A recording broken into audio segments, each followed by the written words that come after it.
हाँ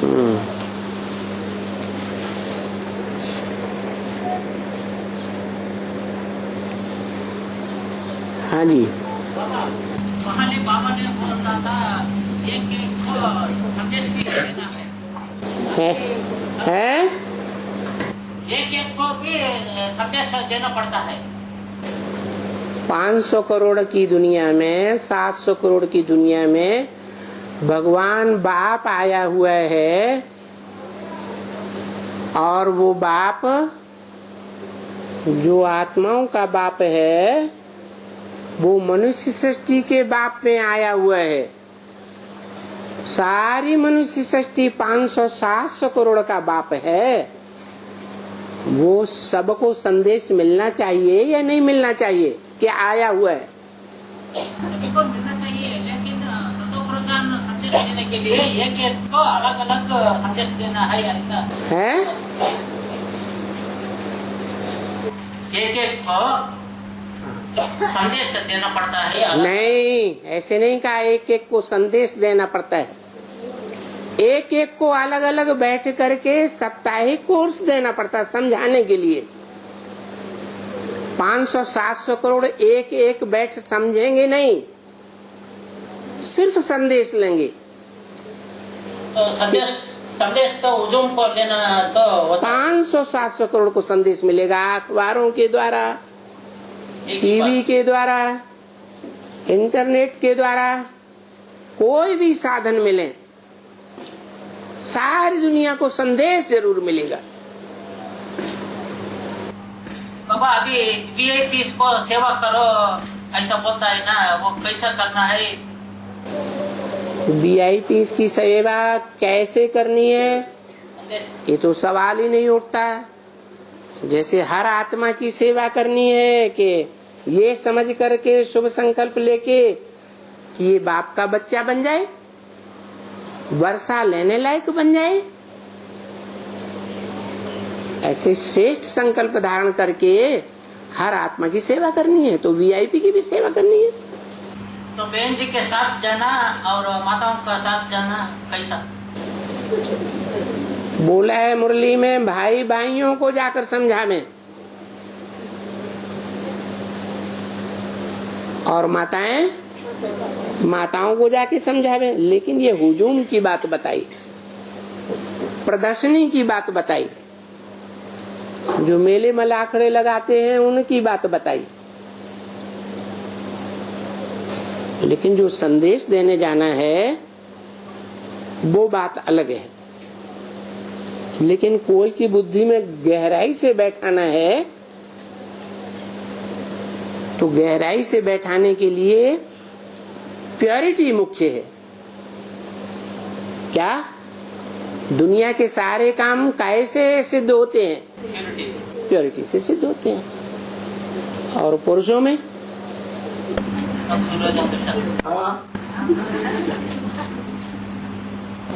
तो थोड़ा आगे आगे जाना थोड़ा बंद करना चाहिए। कन्याओं माताओं को आगे करना चाहिए। बाप भी आते हैं, कन्याओं माताओं का मान देते हैं। इस कलयुगी दुनिया में कन्याओं माताओं को तो पीछे धकेले जाता है, खास करके भारत में। तो शिव शक्तियों को आगे करना है और उससे पांडवों का भी नाम बाला होगा। शक्तियों का नाम तो बाला होना ही है। जैसे बीके बनते हैं तो बीके ब्राह्मणों की दुनिया में पहले बाप ब्रह्मा के तन में प्रत्यक्ष हुआ। ब्रह्मा बाप के रूप में नाम वाला हुआ। प्रैक्टिकल में लोगों ने जाना कि है, परंतु बाद में क्या होता है? बाद में जो ब्रह्मा बाप की बच्चियां हैं वो संसार के सामने प्रत्यक्ष होती हैं, उनका नाम बाला होता है। जो प्रक्रिया बीके में चलती है, बेसिक ब्राह्मणों में, वो ही प्रक्रिया एडवांस के ब्राह्मणों में भी चलेगी। इसलिए मुरली में बोल दिया था कि ये ब्रह्मा भल चला जावे, परंतु इस यज्ञ में मम्मा शक्तियों के साथ अंत तक सेवा करती रहेगी। सीढ़ी के चित्र में भी दिखाया है। भक्ति मार्ग जब शुरू होता है तो राम बाप जो शिव बाप में आता है, जो शिव बाप जिस राम बाप में आता है, जिसके शरीर की यादगार लिंग दिखाया गया है, उसकी पूजा दिखाई गई है। बाद में जिस मूर्ति जिस शरीर में आता है, वो मूर्ति शंकर और राम की भी दिखाई गई है। फिर बाद में जो कन्वर्ट होने वाले देवताएं हैं,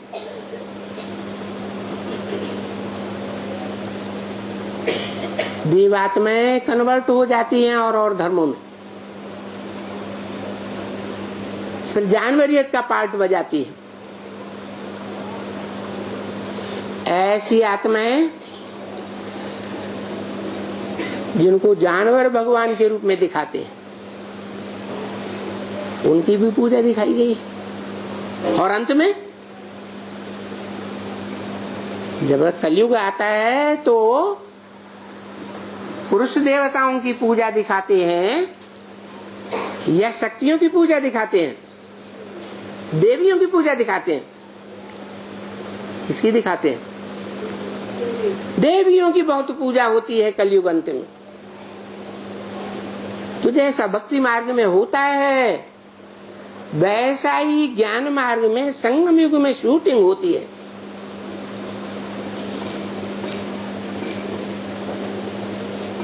बाद में शक्तियों का नाम बाला जरूर होता है।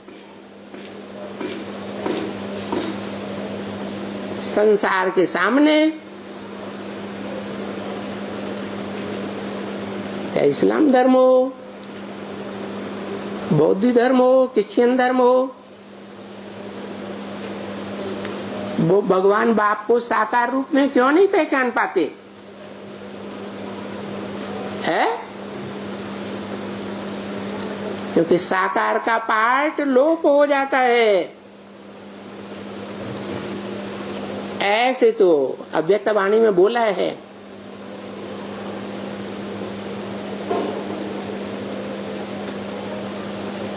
कि बच्चों के सामने बाप सदा प्रत्यक्ष है, लेकिन जो आत्मिक स्थिति में स्थित होने वाले बच्चे हैं उनके सामने प्रत्यक्ष रहेगा। सारी दुनिया तो आत्मिक स्थिति में नहीं प्रत्यक्ष होती है, होती है। आत्मा बनती है 16 कला संपूर्ण, नहीं बनती है। तो वो आत्माएं बाप को नहीं पहचान पाती, जो मुकर्रर रथ में आकर के पार्ट बजाता है। इसलिए सभी धर्म वाले निराकार को बहुत महत्व, निराकार को मानते हैं।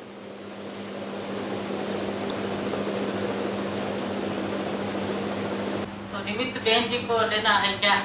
फिर वो बात, यहाँ क्या गंगा सागर में जो बंगाल के लोग हैं वो गाय की पूंछ पकड़ करके कहते हैं पार करेगा, पार करेगा, पार करेगा, और पूंछ पकड़ लेते हैं गाय की। ऐसा होता है क्या भक्ति मार्ग में, ज्ञान मार्ग में होता है? अरे पकड़ना है यहाँ तो भगवान बाप को पकड़ना है या शक्तियों की पूंछ पकड़नी है? बोलो।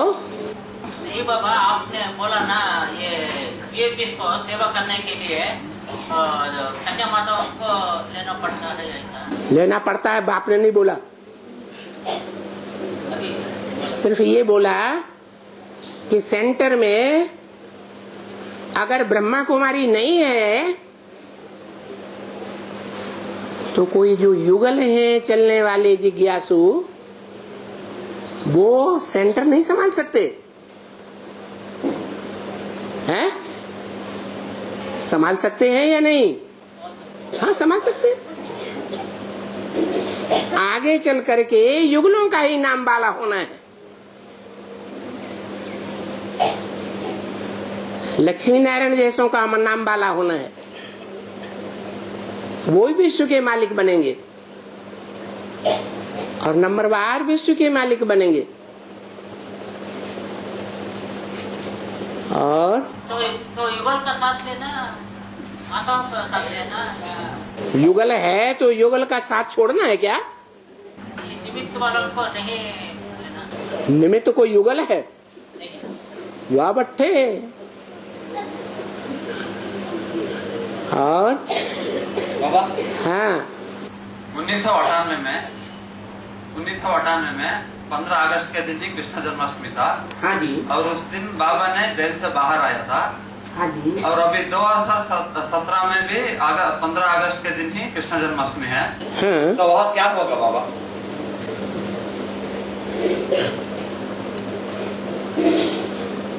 देखो,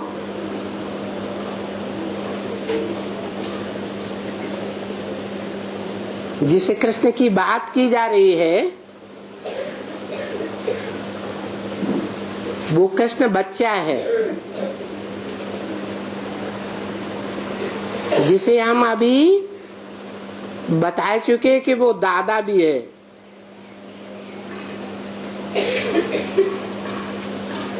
वो दादा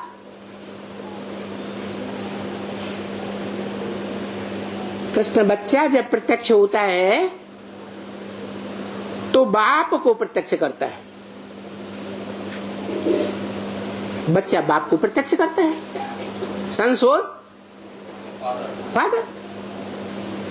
तो शिव बाप का अव्वल नंबर बच्चा कौन हुआ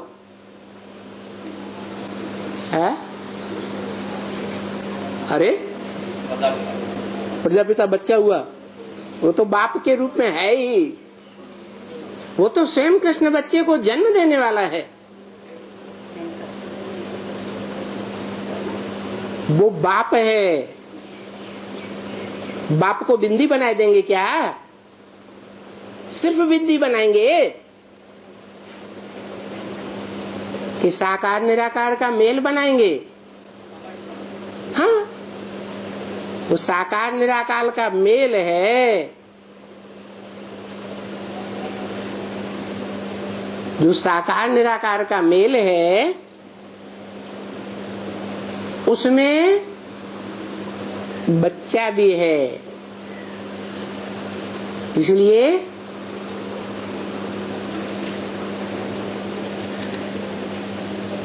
जो जगत पिता शंकर का चित्र दिखाया जाता है, चरित्र को प्रत्यक्ष करने वाला, उसमें ज्ञान सूर्य का बच्चा वो चंद्रमा भी दिखाया जाता है मस्तक में। और बाप का विरुद्ध है कि बाप बच्चों को आगे करता है, पहले बच्चों को प्रत्यक्ष करता है। तो जो पहला बच्चा है मनुष्य सृष्टि का, उसका प्रत्यक्षता रूपी जन्म जब तक न हो तब तक बाप का कैसे हो सकता है? लेकिन वो तो ब्राह्मण बच्चा है। जो शरीर है वो ब्रह्मा के ज्ञान से जन्म लेता है या नहीं लेता है? लेता है। ब्रह्म ज्ञान से जन्म लेने वाला ब्राह्मण बच्चा, उसकी प्रत्यक्षता का जो दिन है वो जन्माष्टमी गाया जाता है। जन्माष्टमी का मतलब है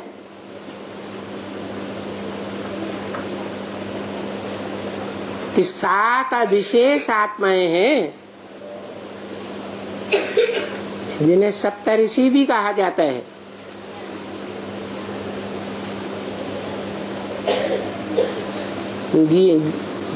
श्रीमद् भगवत गीता में भगवान की विभूतियां कही गई है। वो विभूतियां सतयुग में 7 नारायण के रूप में जन्म लेती है। उनके जन्म के बाद, सतयुग में उनके जन्म के बाद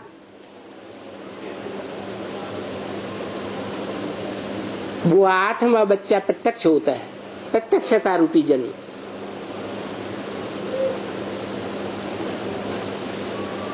उन 8 में भी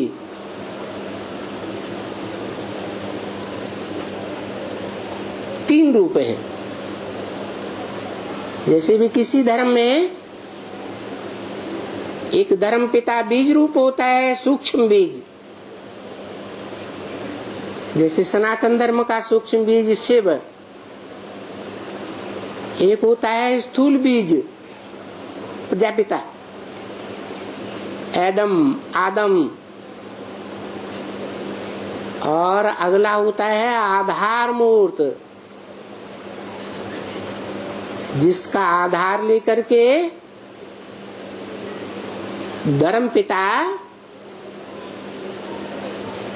जो सूक्ष्म है वो संसार में प्रत्यक्ष होता है। जैसे बुद्ध सूक्ष्म पिता है और वो बौद्ध धर्म का जो आधार मूर्त सिद्धार्थ है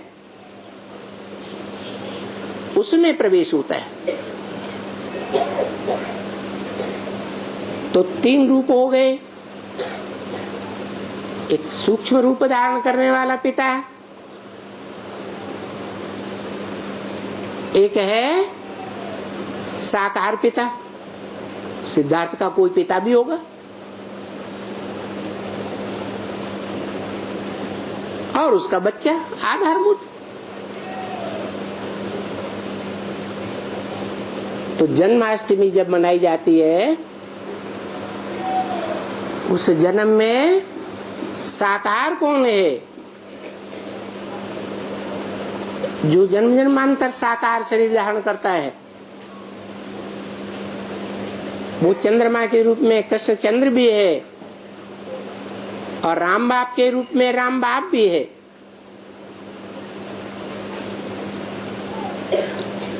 साकार की जयंती गाई जाती है, निराकार की तो कोई जयंती नहीं होती। निराकार शिव ने सन 36 में या सन 47 में कोई प्रकार का प्रत्यक्षता रूपी जन्म नहीं लिया। ये तो सिर्फ कहेंगे कि निराकार आत्मा ने प्रवेश किया, जन्म तो नहीं हुआ।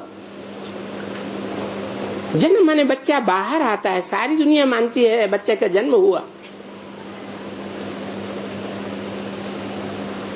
पहले माता पिता को पता चलता है, घर वालों को पता चलता है, मोहल्ले वालों को पता चलता है, गांव वालों को पता चलता है, जनपद को पता चलता है, दुनिया को पता चलता है। तो ऐसे ही है कृष्ण बच्चे का जन्म। वो ब्राह्मण बच्चा है, लेकिन ब्राह्मणों के 2 जन्म माने जाते हैं, द्विजन्मा कहा जाता है।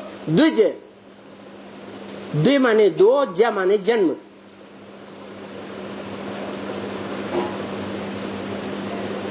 वो ब्रह्मा की आत्मा द्विज है, कृष्ण की आत्मा। ये पहला जन्म है सन 98 का,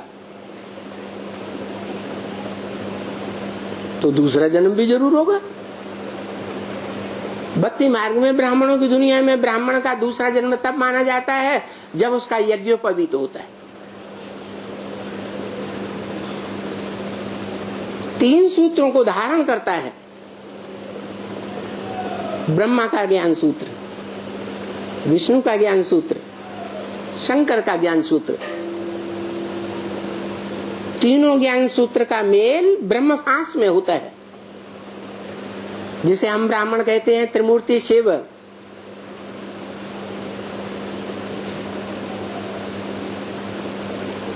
तो कृष्ण बच्चे का अभी दूसरा जन्म नहीं हुआ है जो उसे द्विज कहा जाए, पक्का ब्राह्मण। वो तब होगा जब शिव बाप महाशिवरात्रि में इन संसार में प्रत्यक्ष होता है। छोटी मोटी रात्रि नहीं, और सामान्य रात्रियां तो 5000 वर्ष में वर्ष वर्ष होती रही, दिन बाई दिन होती रही। वो महान रात्रियां नहीं है अज्ञान अंधकार की। ये अज्ञान अंधकार की रात्रि तब होगी जब नया कल्प शुरू होगा। उसको कहेंगे संवत एक एक एक।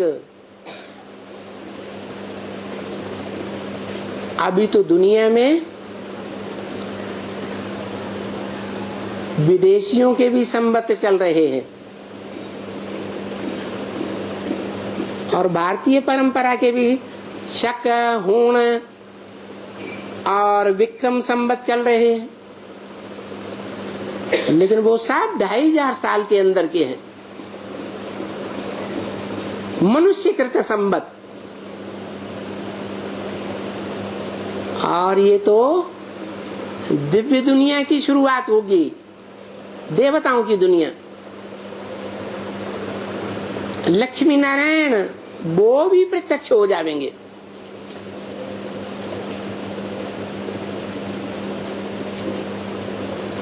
तो बाप के साथ बच्चे का जन्म गाया हुआ है। बाप अकेला जन्म नहीं लेता है, न शिव बाप अकेला प्रत्यक्षता रूपी जन्म लेता है, न बच्चा प्रत्यक्षता रूपी जन्म लेता है। ये महाशिवरात्रि अभी आने वाली है, जबकि ब्रह्मा के शरीर छूटने के बाद सूक्ष्म शरीर के भी 50 वर्ष पूरे हो जाए।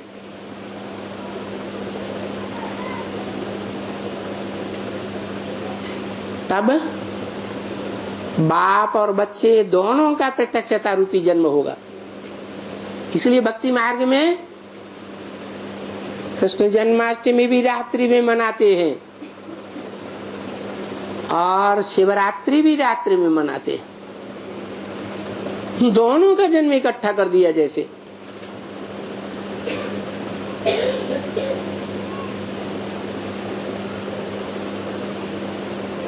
आया समझ में?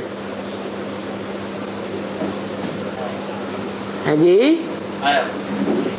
आगे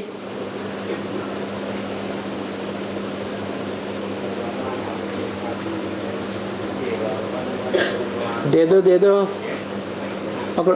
बाबा एक बार आप बताए थे कि वहाँ वन होता नहीं, वहाँ दिन गिने नहीं जाते, यहाँ दुख होता है तो दिन गिने जाते हैं। हाँ, तो वन जब शुरू होगा तो नरक की दुनिया के बीच में स्वर्ग में अनुभव करने वालों का संगठन भी इस संसार में बन जाएगा। वो छोटा सा संगठन होगा नई दुनिया का। परिवार की एक इकाई से शुरुआत होगी, 8 का परिवार होगा। नई दुनिया बनेगी तो उसका फाउंडेशन जो पक्का बनेगा वो संपन्न आत्माओं का बनेगा या कुछ कमजोर आत्माओं का भी होगा? है, संपन्न आत्माएं 8 प्रत्यक्ष होंगी। जिनके बीच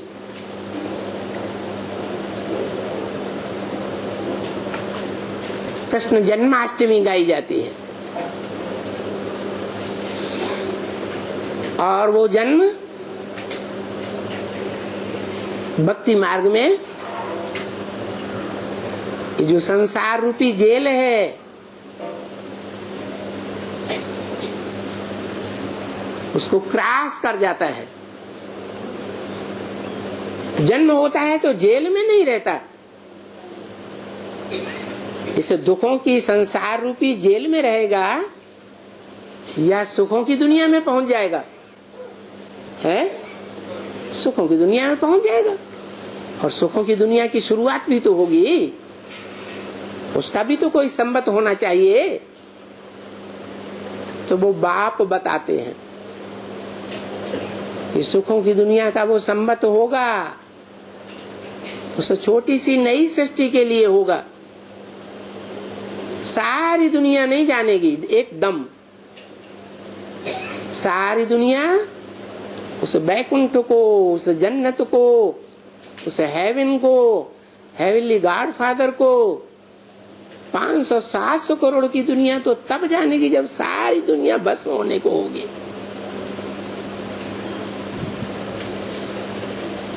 इसलिए बोला मुरली में कि नरक की दुनिया के बीच स्वर्ग देता हूं। जो गायन होता है भक्ति मार्ग में, स्वर्ग, बैकुंठ, जन्नत, हेवन,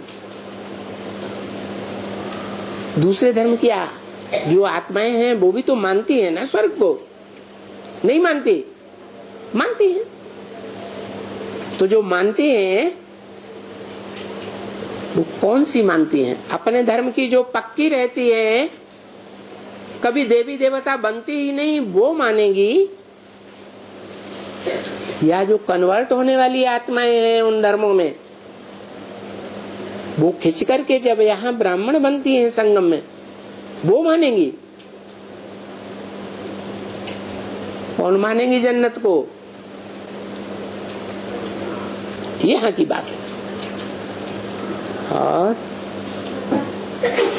एक सेकंड में जीवन मुक्ति कैसे मिलते हैं? जब सुपुरुषार्थ संपन्न होता है हर आत्मा का, हर आत्मा के विकर्म विनाश होते हैं अनेक जन्मों के, तो जिस सेकंड में पिछले सभी जन्मों के पाप कर्म भस्म हो जाते हैं, वही सेकंड जीवन मुक्ति का है। और ये जीवन मुक्ति दुनिया की 500-700 करोड़ हर मनुष्य आत्मा को मिलती है। ये बात दूसरी है, कोई को अनेक जन्मों की जीवन मुक्ति मिलती है और कोई को सिर्फ एक जन्म की जीवन मुक्ति मिलती है। और बाबा, हाँ जी, जो तुम बच्चे हैं वो सब साकार में निराकार को मानते हैं और जानते हैं, लेकिन भगवद गीता में लिखा है बाबा कि योग युक्त मन बुद्धि वाले भी कल्पांत में ब्रह्मलोक जाने के समय मुझको जान जाते हैं। यहाँ भी शब्द वो क्यों लगा है बाबा, और वो कल्पांत के बाद क्यों वर्त है? कल्पांत में दुनिया के लोग भी जानेंगे कि भगवान साकार में आता है, लेकिन बाबा पहले नहीं जानेंगे। जब विनाश होगा, सर के ऊपर पूरा डंडा बजेगा, तब जान जाएंगे ये विनाश करने वाला भी कोई है प्रैक्टिकल में, और जन्नत बनाने वाला भी कोई प्रैक्टिकल में है शरीर के साथ। सारी दुनिया को पता चलेगा। बाप, इसलिए मुरली में बोला है, जब फादर है, विश्व का पिता है, तो फादर सबको मिलना चाहिए। फादर है और किसी से मिले ही नहीं, वो फादर कैसे हो सकता है? सारी दुनिया की आत्माओं को या तो आंखों के सामने सन्मुख मिलेगा, या तो अखबार के द्वारा, जो अखबार में चेहरा छपता है उससे आत्मसात होगा, या तो टीवी के द्वारा होगा, या तो इंटरनेट के द्वारा हो, 20 तरह के साधन निकलते रहते हैं, उनके द्वारा वो आत्मसात करेंगे बाप के साथ। जैसे गांधी जी को 40 करोड़ ने अपना राष्ट्रपिता मान लिया कि नहीं? क्या देखा उनको? आंखों से देखा नहीं देखा, लेकिन हकीकत है मान लिया कि हाँ प्रैक्टिकल में हुआ। तो ना कैसे कर सकते हैं? और अब वो सब लोग योगी उस समय होंगे बाबा, कि अभी जो योगी होंगे, जो तुम बच्चे, वो तो ऑलरेडी बाबा को तो मानते हैं, जानते हैं बाबा। हाँ जी, मतलब फिर वो नंबरवार जानते हैं, एक जैसा तो नहीं जानते। जब कल्प का अंत होगा, सारी दुनिया का ध्वंस होगा, दीपावली की तरह धीरे धीरे फटाके फटते फटते अंत में सारे फटाके एक साथ फटते हैं। ऐसे जब पूरा ध्वंस होगा तो दुनिया की जो 500-700 करोड़ भी आत्माएं की लिस्ट में आती हैं, वो भी मानेगी कि भगवान इस सृष्टि पर साकार रूप में आया हुआ है। इसलिए झाड़ के चित्र में कोई शरीरधारी झाड़ के ऊपर बैठा हुआ दिखाया गया कि नहीं? और उसके आगे पीछे सब आत्माएं जा रही है, दिखाया है या नहीं? दिखाया। तो टीवी में सब अनुभव करेंगे उसकी दृष्टि का। बाबा इतना ज्ञान लेने के बाद भी योग सारे नहीं बन पाते हैं, तो उस कम समय में सारे योग कैसे बन जाएगा बाबा? ये जितने भी 500-700 करोड़ मनुष्य आत्माएं हैं, ये इस ड्रामा रूपी रंगमंच के पात्र हैं या नहीं है? जोर से बोलो। हाँ जी बाबा। हैं। ये पात्र छोटे बड़े पात्र हैं कि सब एक जैसे पात्र हैं? छोटे बड़े अलग अलग। जो जितना बड़ा पात्र है वो उतनी ही बड़ी ज्ञान और योग की शक्ति को परमपिता परमात्मा से धारण करता है। जो जितना छोटा पात्र है उतनी कम शक्ति को धारण करता है। इसलिए भक्ति मार्ग में कह दिया है परमपिता परमात्मा सर्वव्यापी है। अरे परमपिता परमात्मा सर्वव्यापी नहीं है, उसकी जो शक्ति है योग शक्ति वो सब में व्यापक है। हर आत्मा में वो नंबरवार शक्ति भरी हुई है।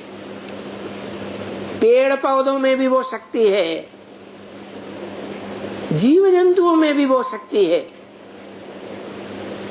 मनुष्यों में वो शक्ति है।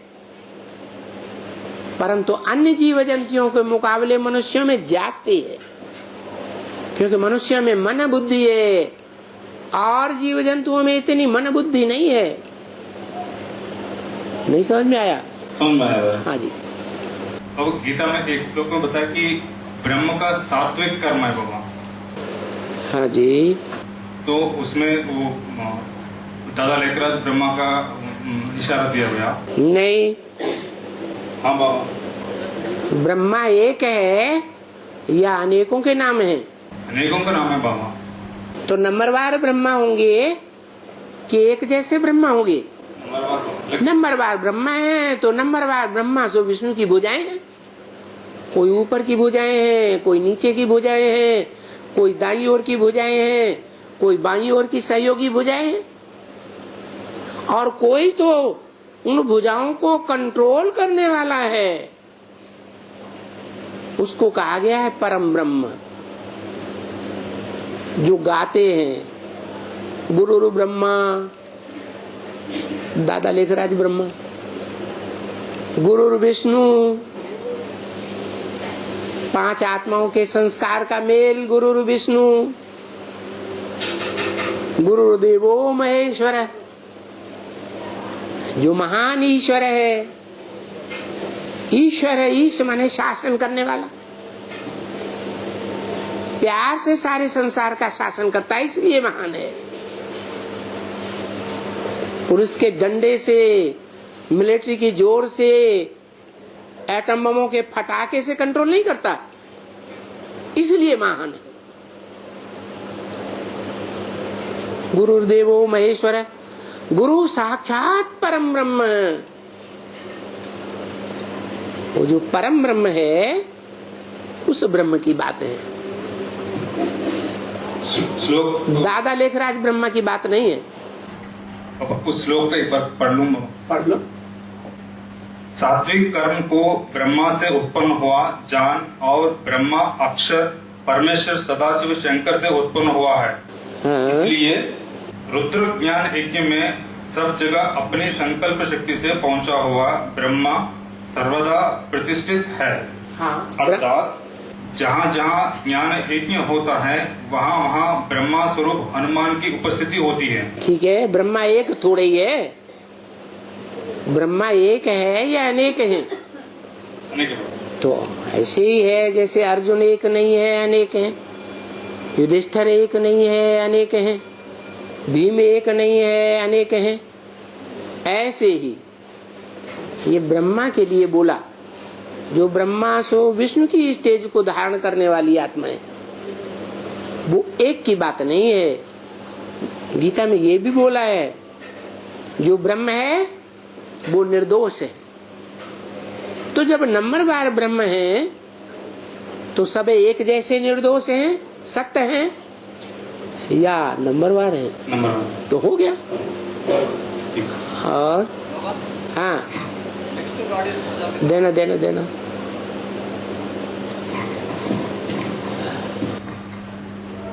Next to God is Prajapita, और प्रजापिता का युगल है छोटी माँ, और अष्टदेव में 2 नंबर है योगिनी माँ। तो नेक्स्ट टू प्रजापिता कौन है वो? Next Prajapita, next to Prajapita जो प्रजापिता है वो तो नेक्स्ट टू गॉड है। गॉड है निराकार शिव। और इतना ही नहीं बोला, ये भी बोला next to God Prajapita, next to God is Krishna. तो कौन हुआ है? कौन? Next to God is Krishna, next to God is Narayan, संगम युगी नारायण। अब अगर कहा जाए उसके बाद नेक्स्ट कौन है, कोई है या नहीं है? हैं? जगत पिता है, तो जगत पिता के बाद नंबर किसका है इस दुनिया में, जगत में? नई दुनिया की बात छोड़ दो, लक्ष्मी नारायण की दुनिया की बात छोड़ दो। इस जगत में जगत के पिता के बाद किसका नंबर है? जगत माता का। इसलिए बोला भगवान से वर्षा मिलता है प्रजापिता को, प्रजापिता से मिलता है जगदम्बा को, जो सारे जगत की माता है, और माता से सारे जगत की मनुष्य आत्माओं को नंबरवार वर्षा मिलता है। उसमें लक्ष्मी भी है, उसमें योगिनी भी है। हाँ जी बाबा, ओम राधे हाथ का नाम है। ओम राधे हाथ का नाम, हद का नाम। ओम राधे हद का नाम है। हाँ, बेहद में बेहद ब्राह्मणों की दुनिया का नाम है। बेहद में जगदम्बा सरस्वती, टाइटलधारी मम्मा, विष्णु पूज में चक्र, सत्ययुगी राधे, सत्ययुगी लक्ष्मी, श्रवण कुमार का अंधी माँ, बुद्धि, छोटी माँ आधार मूर्ति में। और कोई नाम है क्या? ढेर के ढेर नाम किस लिए गिनाई दिए है? किस कारण गिनाए? ढेर के ढेर नाम गिनाने का मूल लक्ष्य क्या है?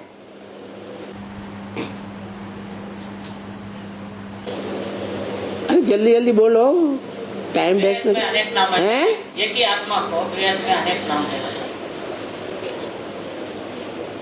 बाबा तो कहते हैं एक ही देवी है, एक ही देवी अनेक कन्याओं में प्रवेश करके पार्ट बजाती है, तो 9 देवियों का पार्ट गाया जाता है। और देवी की ढेर भुजाएं हैं, तो वो भी देवी है।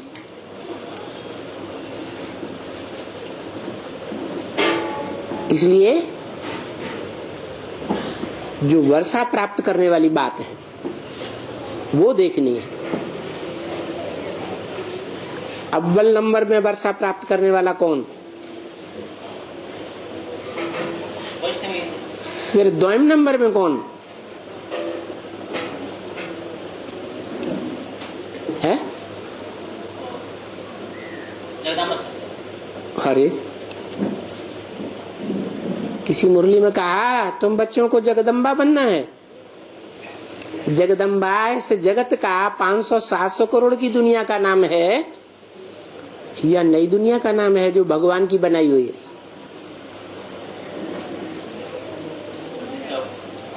700 करोड़ दुनिया का। फिर मैं तो आप कौन सी दुनिया को देते हैं? स्वर्णिम संगम होती है। नई दुनिया को महत्व देते हैं।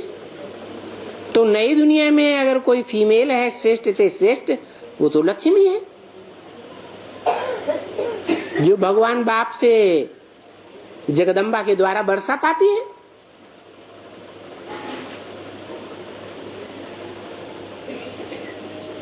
प्रजापिता के बाद नंबर किसका है? रुद्रमाला वालों का नंबर लगता है पहले या विजयमाला का नंबर पहले लगता है? पहले कौन सी माला बनती है बाप की? बाप की माला जो है वो राजाएं बनते हैं या विजयमाला में बाद में जो आते हैं वो राजा बनते हैं? रुद्रमाला के बच्चे बाप के बच्चे हैं। उन बच्चों में 8 की माला प्रसिद्ध है जो 8 सर के ऊपर रखे हुए हैं।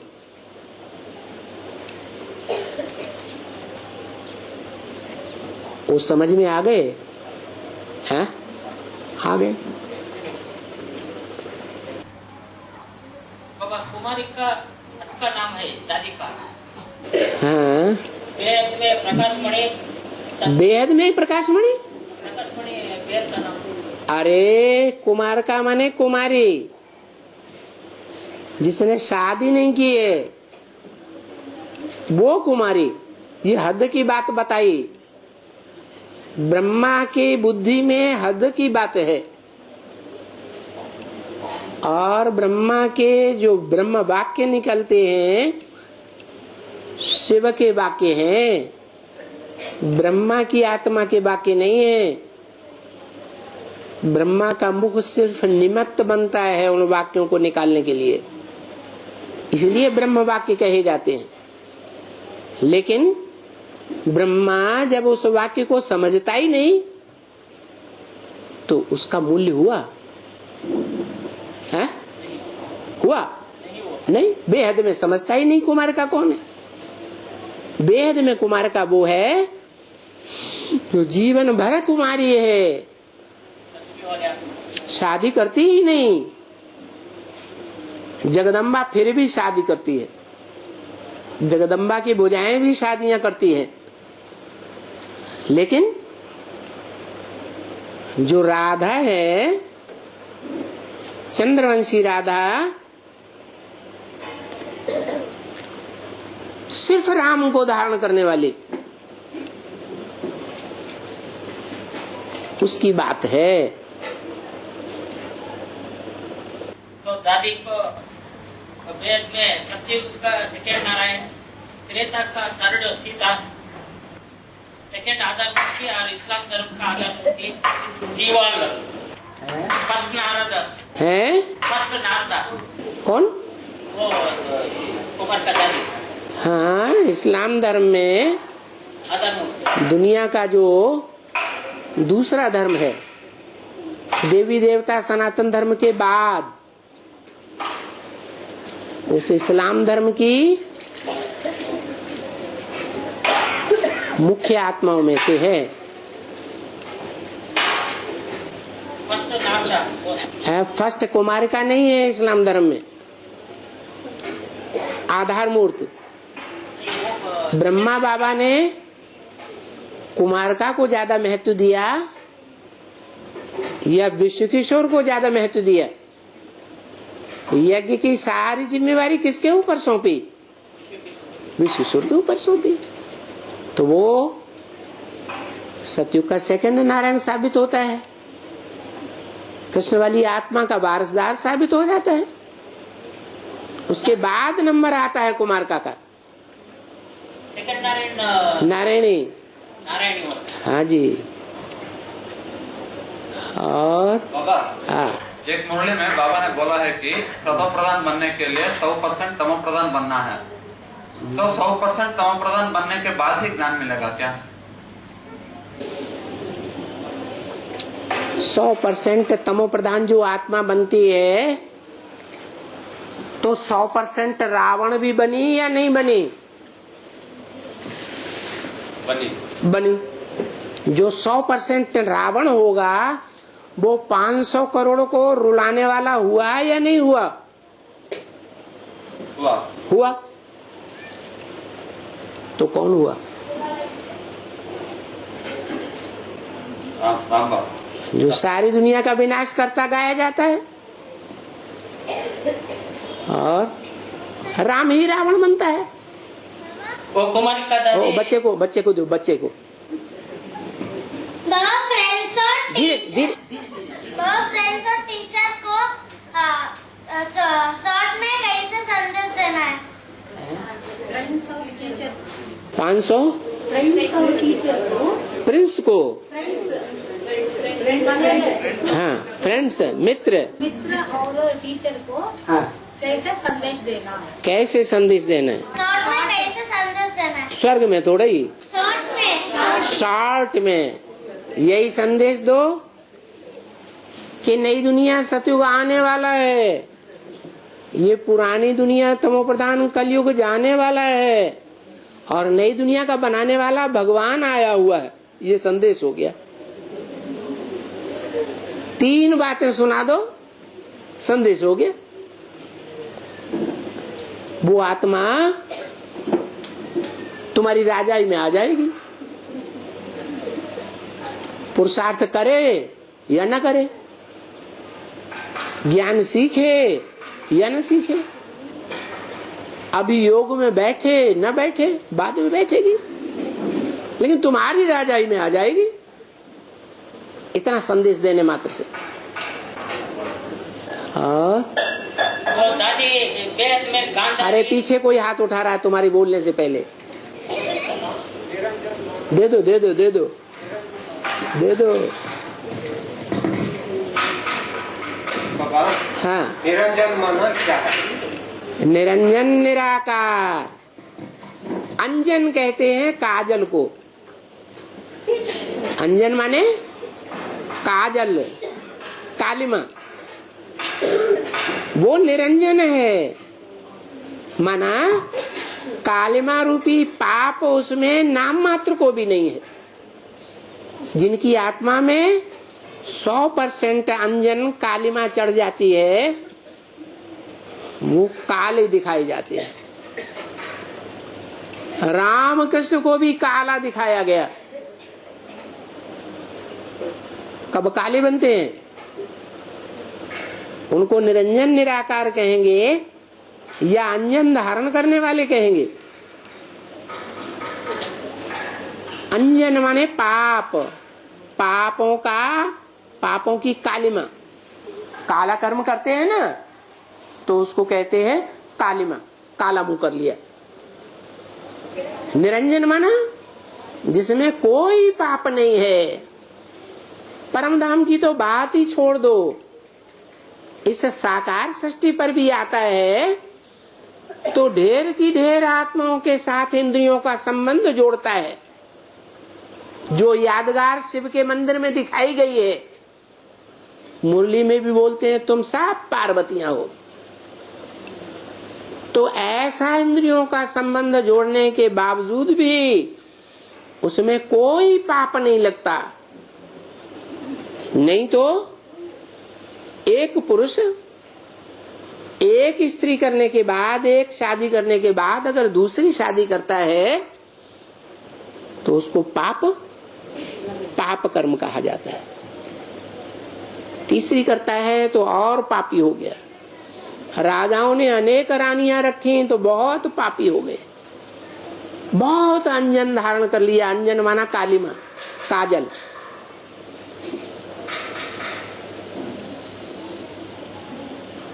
इसलिए एक भगवान ही है जो इस सृष्टि पर आकर के प्रैक्टिकल में ऐसे कर्म करता है, ऐसी याद में रहता है।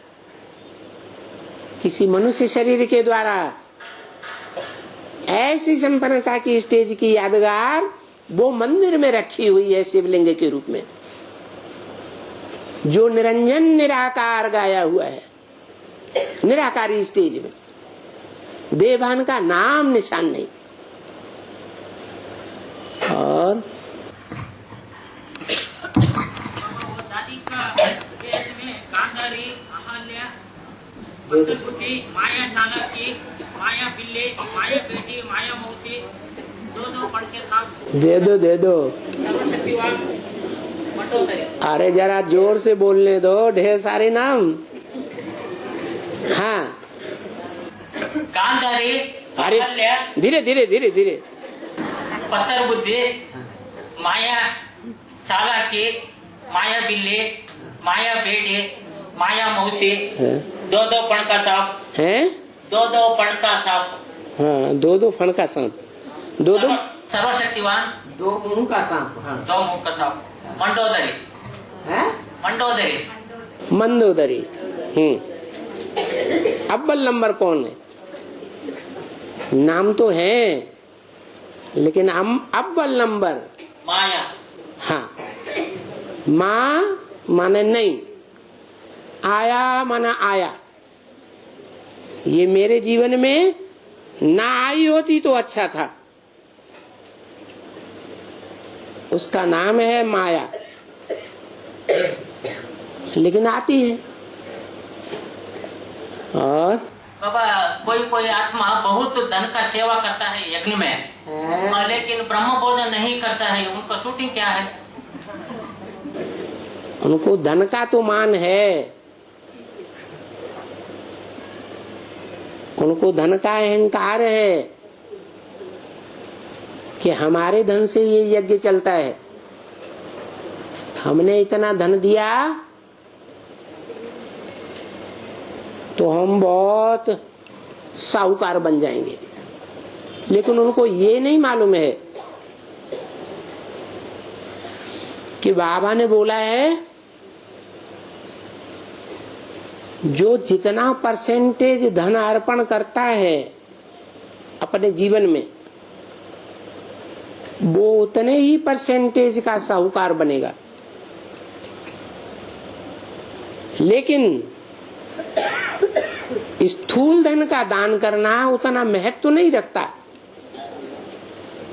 जितना ज्ञान धन दान करने का महत्व है, क्योंकि ज्ञान धन ईश्वर से आता है और स्थूल धन मनुष्यों से आता है। तो ज्यादा वैल्यू किसकी हुई है ज्ञान धन की ज्यादा वैल्यू हुई। इसलिए गीता में भी कहा है नहीं ज्ञान सदसम पवित्रम ही विद्यते।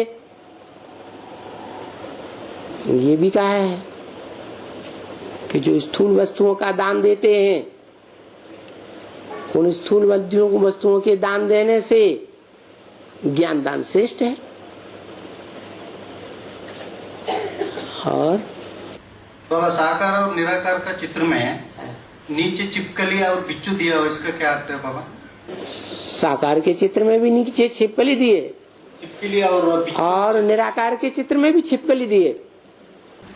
बिच्छू और चिपकली है, बिच्छू बिच्छू वही बिच्छू टेंडन। हाँ जी। हाँ, साकार के चित्र होता है वो तो ठीक है, निराकार का चित्र कहाँ होता है? ये शिवलिंग को दिखाया ना। शिवलिंग कोई निराकार थोड़े ही है। जो शिव का लिंग है वो साकार है या निराकार है? बाबा ने तो कहा कि शिव की सिर्फ एक इंद्रिय पूजी जाती है, लिंग, और देवताओं की सभी इंद्रियां पूजी जाती हैं। नेत्र कमल, मुख कमल, हस्त कमल, पाद कमल कह करके उनकी उपासना करते हैं। शिव की एक ही इंद्रिय पूजित। इंद्रिय साकार होती है निराकार? इंद्रिय तो साकार होती है। तो साकार का मतलब ये है कोई साकारी व्यक्तित्व है इस संसार का, जो काम, क्रोध, लोभ, मोह, अहंकार पांचों विकारों में सबका बाप है। इसलिए मुरली में बाबा बोलते हैं, बच्चे तुम्हारा बाप आया हुआ है। हाँ,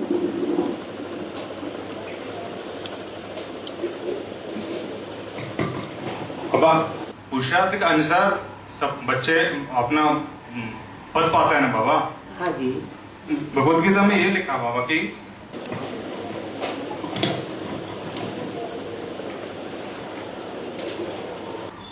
कल पहले भी मैंने गुण और कर्मों के भेद के अनुसार ब्राह्मण अर्थात देवता, क्षत्रिय, वैश्य और शूद्र इन 4 वर्णों को समूह को रचा था।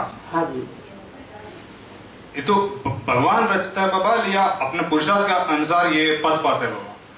भगवान ना आया होता तो 63 जन्मों में भी तो अपना कुछ न कुछ आत्मा पुरुषार्थ करती है या नहीं? तो बन गए थे ब्राह्मण? नहीं बने। भगवान आता है, ज्ञान सुनाता है, प्रैक्टिकल साकार तन में आता है, उस प्रैक्टिकल साकार तन के द्वारा कहता है कि रचने वाला रचयिता साकार है या निराकार? साकार है। साकार है। तो जो साकार है वो अभी भी बहिर्यामी है या अंतर्यामी है? अंतर्यामी। साकार साकार तो बहिर्यामी। साकार बहिर्यामी है, निराकार अंतर्यामी है। तो जो साकार आत्मा बहिर्यामी है वो ऐसे ऐसे प्रूफ इकट्ठे कर लेती है कि जिससे पता चले कौन ब्राह्मण का कर्म कर रहा है और कितना कर रहा है। जैसे ब्राह्मण का कर्म बताया, क्या कर्म है? ज्ञान लेना, ज्ञान देना। इसके अलावा और कोई दूसरा पेट का धंधा करता है तो ब्राह्मण नहीं है। पेट का धंधा करने मात्र में लगा रहने वाला और पेट के धंधे से धन अर्पण करने वाला वैश्य कहा जाएगा या ब्राह्मण कहा जाएगा? वैश्य कहा जाएगा। तो ऐसे ऐसे करके हर एक वर्ण के जो प्रूफ हैं वो वीडियो में इकट्ठे हो जाते हैं और फिर उनको प्रत्यक्ष कर दिया जाता है ज्ञान सुना करके। इसने ऐसा किया, ये ऐसा करता है तब ऐसा है, उसने वैसा किया, वो वैसा करता है तब वैसा है। जो क्षत्रिय हैं उनका कर्म क्या है? क्षत्रियों का कर्म है सब कंट्रोल रखना, युद्ध करना आतताइयों से और ब्राह्मणों की रक्षा करना। तो यहाँ ब्राह्मणों की दुनिया में देखना है इस ज्ञान के युद्ध में, इस विकारों के युद्ध में कौन भागने वाले हैं और कौन जीवन पर्यंत लगे रहने वाले हैं। जैसे शिवाजी का नारा था, देहम वा पातयामी, देह भले छूट जाए, कार्यम वा साधयामि, कार्य को पूरा करके छोड़ूंगा। तो ऐसे ही ये ब्राह्मण जीवन में जो आत्माएं मृत्यु पर्यंत युद्ध करती रहती हैं, वो क्षत्रिय बनकर के ही पैदा होंगी। नंबरवार क्षत्रिय होते हैं, युद्ध करते हैं, युद्ध से पीछे नहीं हटते। ये कोई महाभारत युद्ध, हिंसक युद्ध नहीं है, तीर तलवार और तोप बंदूक का। कौन सा युद्ध है? हैं? अहिंसक कौन सा युद्ध है? विकारों का युद्ध है। अगर कोई आता है और जैसे भक्ति मार्ग में प्रसिद्ध है, कोई युद्ध के लिए ललकारता है, तो लड़ना चाहिए या भाग जाना चाहिए? है युद्ध में क्षत्रिय असल होंगे, वो युद्ध करेंगे, भागेंगे नहीं। तो ये भी विकारों का युद्ध है, इसमें भागना नहीं है, जीतना है, इंद्रिय जीत बनना है। तो वो युद्ध करने वाले जो भागते नहीं हैं, जैसे बेसिक में ब्रह्मा कुमार कुमारी हैं, वो युद्ध करते हैं या भागे हुए हैं? दूरबाज खुशवाज हैं, दूर भाग जाते हैं जंगल में। जैसे आश्रम में रहने लगेंगे, प्रवृत्ति मार्ग में नहीं रहेंगे।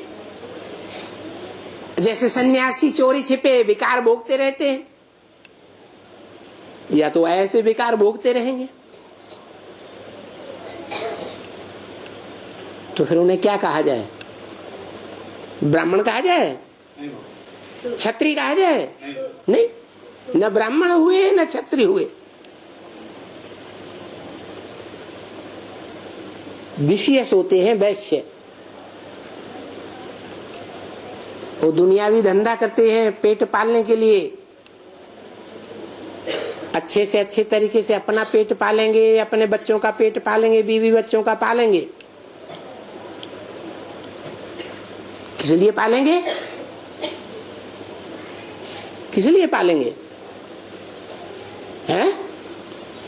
क्या चाहते हैं? देह अभिमान, अपना परिवार का देह अभिमान पूरा करने के लिए। अच्छा महल माड़ियां बना लें, अच्छे अच्छे साधन इकट्ठे कर लें, तो भौतिक समृद्धि उनका लक्ष्य है। नई दुनिया की ऊंच प्राप्ति उनका लक्ष्य नहीं है।